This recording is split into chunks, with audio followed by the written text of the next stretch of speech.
After concerns that a mistrial was all but certain in the Uvalde officer trial, today the judge denied that motion. As Zach Briggs reports, the judge believes there's a remedy to recent issues with a key witness. Judge Sid Harrell stressed the state's actions were not intentional, but rather negligent. This all goes back to the testimony yesterday by Stephanie Hale, a former teacher at Robb Elementary. Hale, who asked not to be shown in court, told the jury she saw the gunman on the south side of Robb Elementary, which is where the defendant, Adrian Gonzales, happened to be, assessing the situation. And his testimony in contradiction to earlier statements she made to investigators. Shocking news for the defense team, which claimed it could negatively impact their case due to the absence of that evidence being provided leading up to the trial. Now, no jury in the courtroom today. The judge said the omission of that testimony by the state was not significant enough to affect trial strategy. That was additional reasoning for the rejection of the mistrial motion.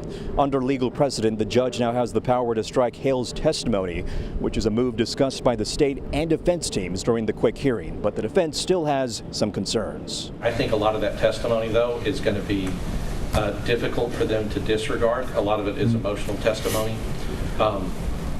One of the things that we were thinking about as a remedy would be to allow us to play her statement to the Rangers in its entirety to the jury so that they can hear what she said in the first 4 days. Well, I was going to give the option of, even if I exclude her testimony, you still, if you wish, could cross-examine her and do that. So it was agreed upon that the defense will cross-examine Stephanie Hale, and we'll see what the judge ultimately decides when it comes to excluding her testimony. I'm Zach Briggs in Corpus Christi. Back to you.